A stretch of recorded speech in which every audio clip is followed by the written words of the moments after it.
to him. Hero Johnny says, some like to play with fire. And I know love is higher. And I know love's been good to me for sure. Hard times they come and go. One thing for sure I know. When I die, the richest man I'll be. Some like to play with fire. But there's a love that's higher. And you know love's been good to me for sure. Hard times will come and go. One thing for sure I know. When I die, the richest man I'll be. Some like to play with fire.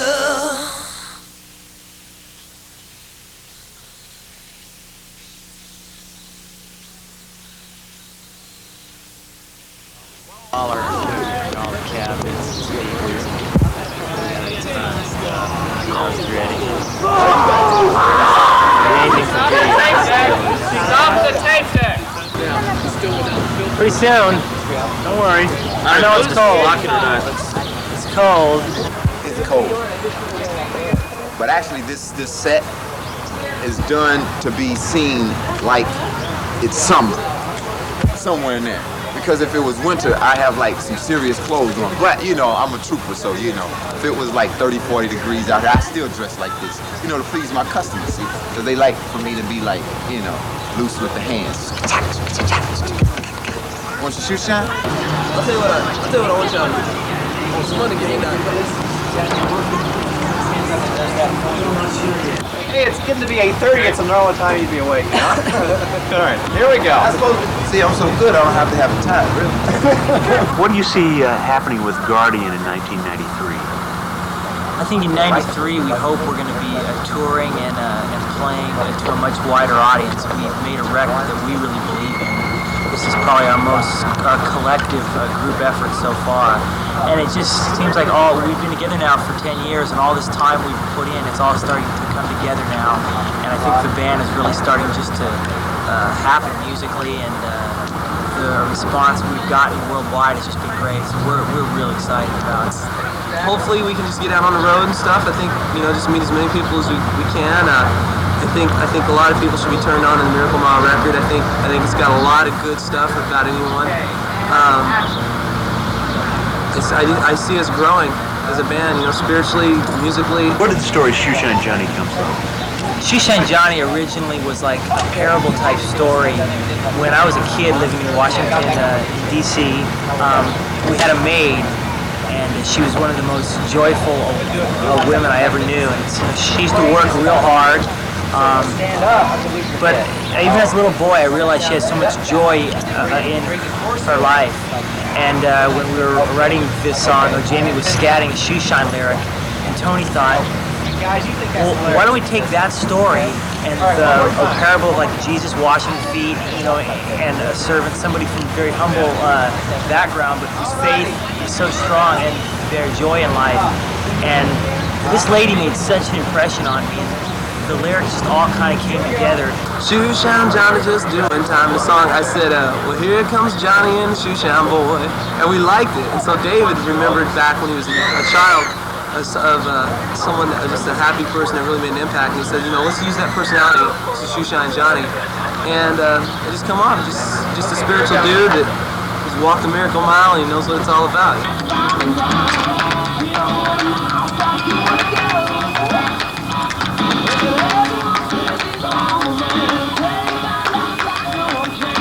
And roll camera. Speed. And action.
think Guardian's best ministry has been always one-on-one.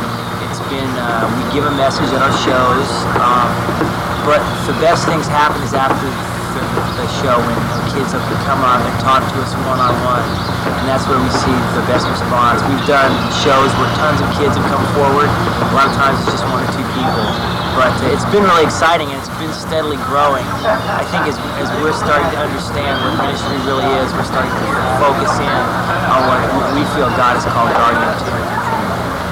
Guardian always likes to just be up front, you know, with where we are spiritually and everything with people. We like to let people know that we are Christians and, you know, we're not some flaky band. And it's cool because we'll go to places and, you know, kids will come out there, they just want to hear a great rock and roll show. And, you know, we do our best to give them that.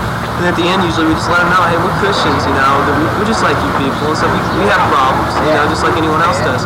You know, what's really cool, man, is you're working at McDonald's and a lot of people, you know, I used to not really understand this because when I used to look at bands, I used to think, oh man, if I could just make a record and be out there, then things would be really different. Nothing changes, man. You know, I remember God just really kicked me in the head once. You know, we did our Fire and Love record and it went, you know, like #1 on the Christian charts, and I was just like, so what? And God just said, Tony, hey, wake up. You know how many bands want to make records and don't get to? You know how many bands would like to be in your position? And see, that's the problem that man has. Whenever they obtain something, whenever they get to where they want to be, they want to go somewhere else. So I guess when Paul said, I've learned to be content with a little, and I've learned to be content with a lot, I guess that means if you're in a band, the biggest band in the world, or if you're doing French fries at McDonald's, you need to serve God no matter what.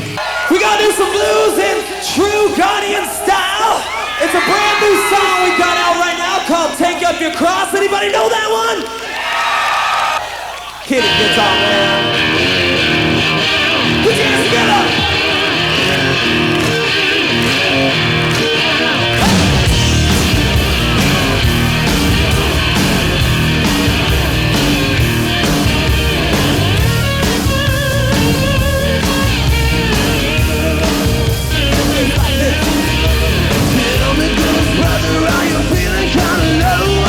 Your back's breaking and your legs about to go out now.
if you're walking the fence, you know, Christians, because I know there's a lot of Christians here, if you're walking the fence, the word says that sin is fun for a season, right?